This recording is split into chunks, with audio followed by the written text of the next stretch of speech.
Yesterday துரத்தி வந்த நேரம் நானும் அன்று தான் என்னுடைய வாழ்வு இருட்டறையாயினது. பெரும்பான்மையினம் சிறுபான்மையினத்தை தாக்கின ஒரு விஷயம்ன்றே அரசாங்கத்துக்கு நல்லா தெரியும். திகனையில் நடந்த கலவரம் போலீஸ்காரர்கள் கல் எடுத்து கொடுக்குற சந்தர்ப்பங்கள் இருக்குது. சர்வதேச அணுகல் முறை மூலமாக முன்வைக்கப்பட வேண்டும் என்று நான் இங்கு வலியுறுத்தி கூற விரும்புகின்றேன். இந்த கலவரத்தில் ஈடுபட்டவர்கள் இதுவரைக்கும் அவர்கள் கைது செய்யப்படவில்லை.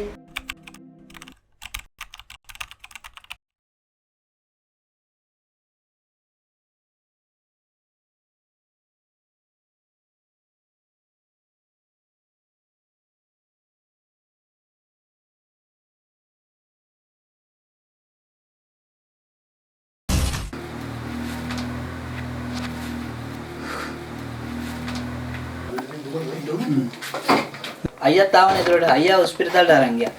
අර කැමරේ ඔක්කොම තියලා මෙතන මේ වෙනකොට තමයි මේ වෙලා තියෙන්නේ. දුකයි අප්පා. குறிப்பாக என்னுடைய சகோதரன் 25 வயதை அடைந்தவர், திருமணம் முடித்திருக்கவும் இல்லை. அதே நேரத்தில் வந்து ஜேஎம்ஓ மீடியாவிலே அவுட்லெல் வெறிப்பிரிவிலே ஜேர்னலிசம் படித்து கொண்டிருந்தார்கள். இது வந்து அவருடைய ஃபோட்டோ தான் இந்த இடத்துல காட்டப்படுகிறது. அவர் அந்நிய மதத்தை சேர்ந்த ஒரு சுவாமி மகான்சையோடு இருக்கக்கூடிய ஒரு ஃபோட்டோ, அவருடைய ஒரு கூட்டாளி. அதே நேரத்தில் இது எங்களுடைய வீடு தீயினால் முழுமையாக எங்களுடைய வீடு எரிந்தது. சகோதரன் இந்த வீட்டுக்குள்ளே தான் இறந்தார்கள். எத்தனை பேர் என்று குறிப்பிட முடியாது, அந்த அளவு நாங்கள் கணக்கெடுக்கக்கூடிய சந்தர்ப்பம் இருக்கல.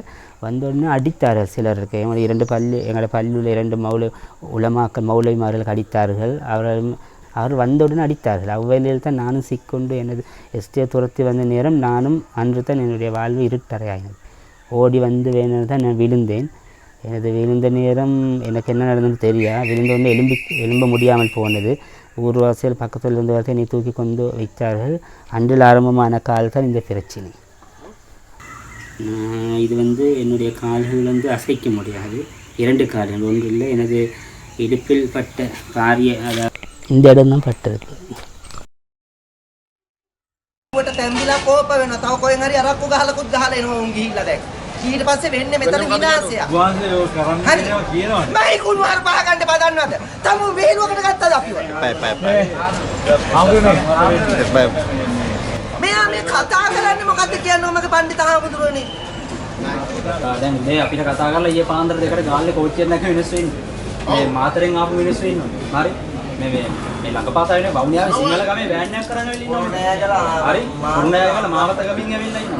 මේක දැන් ගමේ ප්‍රශ්නයක් වත් පළාතේ ප්‍රශ්නයක් වත් නෙවෙයි. ඒක දැන් මේ රටම මුළු ජාත්‍යන්තරයක් පොයිස්කෝප් බලන්න. ජාත්‍යන්තරයක් බලන් ඉන්නේ. What is absolutely necessary is decisive action regarding law and order. We do not consider this incident in Teldenia and the environs to be an isolated incidents. We see it as sort of a series. Because we see from the incident in 2014 in Aludgama, nobody was held responsible.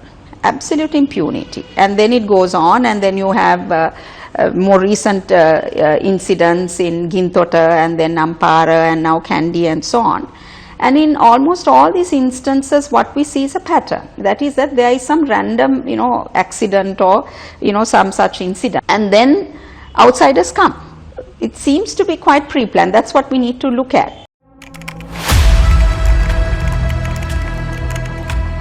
துப்பாக்கிகளும் சீருடைகளும் முஸ்லிம்களை அச்சுறுத்தின.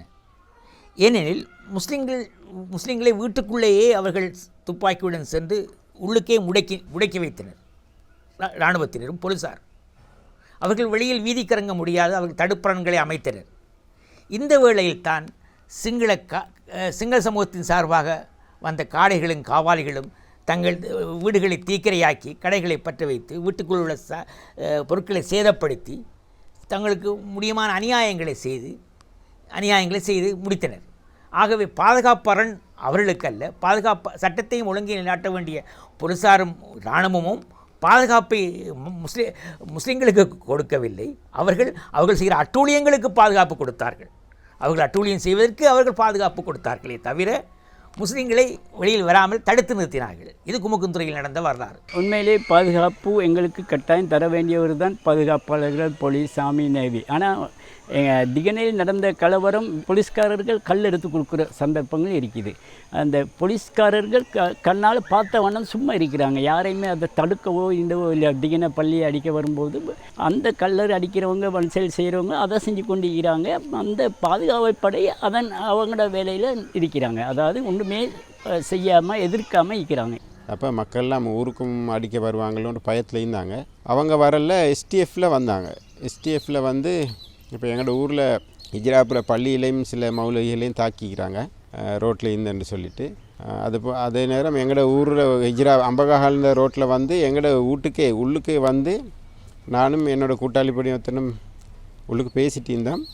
அந்த நேரம் வந்து கதவெல்லாம் கதவுக்கெல்லாம் உதஞ்சி வீட்டுக்குள்ளே வந்து எனக்கும் அவருக்கும் அடித்து இழுத்துட்டு போய்த்து வெளியே போய்த்து பெட்ரோல் போத்தல் கொஞ்சம் மிச்சு முத்தத்தில் எங்களை முத்தத்தையும் தாண்டி ஒரு போத்தல் கொஞ்சம் மிச்சு அதெல்லாம் எடுத்து இது யார் செஞ்ச என்னெல்லாம் கேட்டு எங்களுக்கு அடித்து எங்களோட கையாலேயே அதை போத்தலில் பேக்கில் போட வச்சு எங்களை திகனைக்கு இழுத்துட்டு போனாங்க.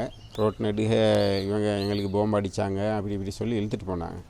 இழுத்துட்டு போய்த்து திகனையில் ஒரு இடத்துல வச்சு கட்டி போட்டிருந்தாங்க. அந்த இடத்துல வந்து அந்த கடைகளை பற்றின அந்த இனவாத கூட்டமும் இருந்துச்சு. அவங்களோட தான் எங்களை போட்டு வச்சுருந்தாங்க.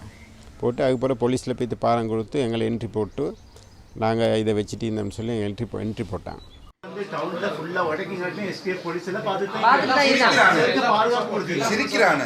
நேற்று ராவு மெதமானூரில் கடை பத்த போல எஸ்டிஎஃப் பக்கத்தில் இருந்தீங்க. எந்த அளவுக்கு பாதுகாப்புன்றது என்ன விஷயம், அதிகாரம் என்ன, அரசாங்கம் என்னன்றது விளங்குது இல்லைங்க. நாங்கள் ஏமாளிகள் மட்டும்தான் எங்களுக்கு இப்போ முடிவாயிருக்கு. ඉදිරිපිට තමයි මේ සියලුම දේවල් සිදු වුණේ. මේක තිබුණා, STF එක තිබුණා, ආර්මි එක තිබුණා, පොලිසිය තිබුණා. මේ ඔක්කොම තියාගෙන තමයි ගැහුවේ. ඒක වහන්න දෙයක් නැහැ. ඔව් මම ඒක වගකීමෙන් කියන්නේ හිටපු ජේෂ්ඨ නියෝජ්‍ය පොලිස්පති කියලා මූලස්ථාන පොලිස් පාලිතයට දක්වාම හිටපු සියලුම නිලධාරී කරපු දේ තමයි අපි සියලු භික්ෂුන් වහන්සේලා පළාතේ සියලු භික්ෂුන් වහන්සේලා පොලිසියට කැඳවලා අනිත් වීර සිංහ පොලිසියට කැඳවලා දේශපාලන පාර්ශ්වයට කැඳවලා මේ ගැටුම ඇති කෙරුවේ ඒ පොලිසියේ හිටපු නිලධාරී කියන එක මේ ලෝකයේ ඕන තැනක සාක්ෂි දෙන්න මම සූදානම්යි. අනිවාර්යයෙන්ම මම මේක බයනක පිටපත් කරනවා. මම බය නැහැ. මේ ආණ්ඩුවලට බනිනවා, ආණ්ඩුවට බනිනවා, විපක්ෂයට බනිනවා, එතකොට රාජ්‍ය නවන සංවිධානවලට බනිනවා.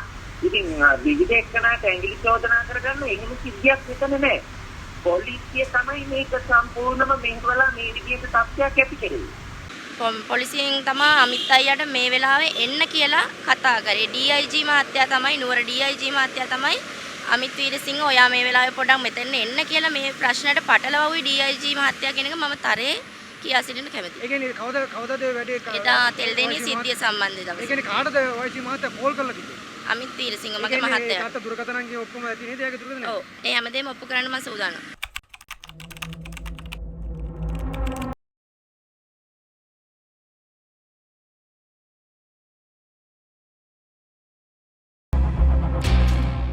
மனித உரிமை போன்ற அமைப்புகள் வந்து இதில் முன்னுக்கு நின்று வீடியோ எடுத்தாங்க, பேட்டி கண்டாங்க, எல்லாம் செஞ்சாங்க. நாங்களும் கண்டிக்க எத்தனை தடவை போன ஊருக்கும் வந்தாங்க.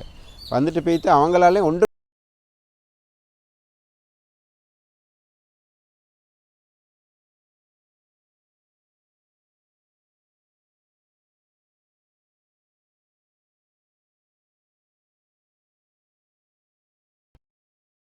பொதுவாக திகனையில் நடந்த இனக்கலவரங்கள் தொடர்பாக விசாரணை தெல்தெனி நீதிமன்றத்தில் விசாரிக்கப்படும் பொழுது அந்த வழக்குகளை இனக்கலவரம் தொடர்பான வழக்குகளை விசாரித்து வந்த நீதிபதி கூடுதனியைச் சேர்ந்த ஒரு முஸ்லீம் நீதிபதி.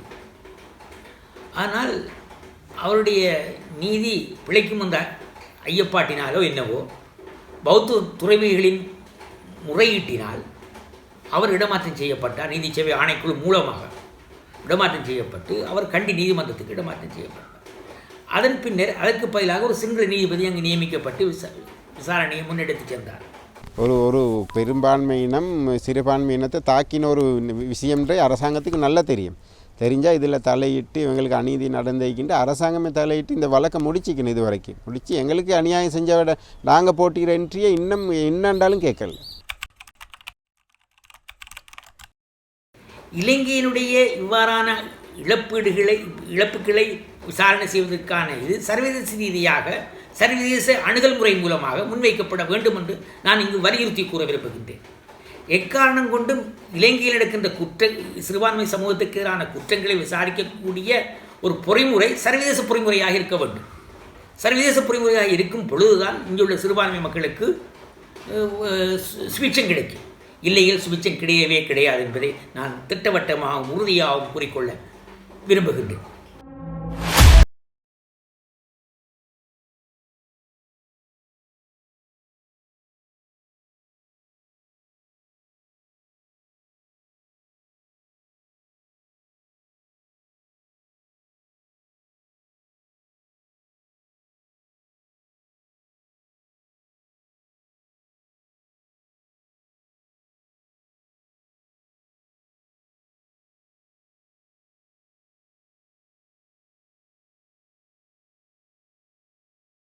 මොන්නම් පාර්ලිමේන්තු ප්‍රශ්නයක් අහන්න පුළුවන් ඒක මම කරන්න. වාර්ෂිකව වාර්තා පාර්ලිමේන්තුවට ලබා දීමේ අවශ්‍යතාවය තියෙනවා මානසික කොමිසමට. ඉතින් මේ වාර්තාව ලබා දෙද්දී මේ පිළිබඳව ප්‍රගතිය කුමක්ද කියන එක මම විමසීම අපේ ඒකත් වගකීමක් හැටියට කරන්න පුළුවන්. අපි මේ අර සිද්ධිය පරණයි දැන් එක වැඩක් නෑ කියලා නෙමෙයි මේ සියලුම සිද්ධීන් ඉදිරියට ගෙනියන්න ඕන.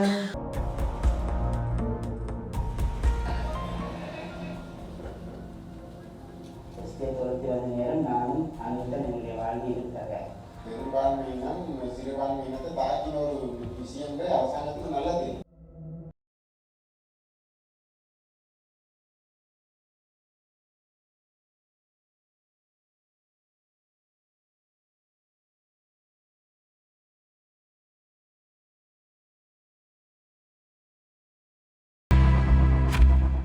මුජිබර් රහමන් මන්ත්‍රී. ගරු කතානායකතුමනි, දැන් ඔබතුමා දන්නවා මේ රටේ මේ ස්වාධීන කොමිෂන් සභා සියල්ලම ව්‍යවස්ථාදායක සභාවේ යටතේ ඔබතුමාගේ යටතේ නිරීක්ෂණ වන මේ ස්වාධීන කොමිෂන් සභා තිබෙනවා.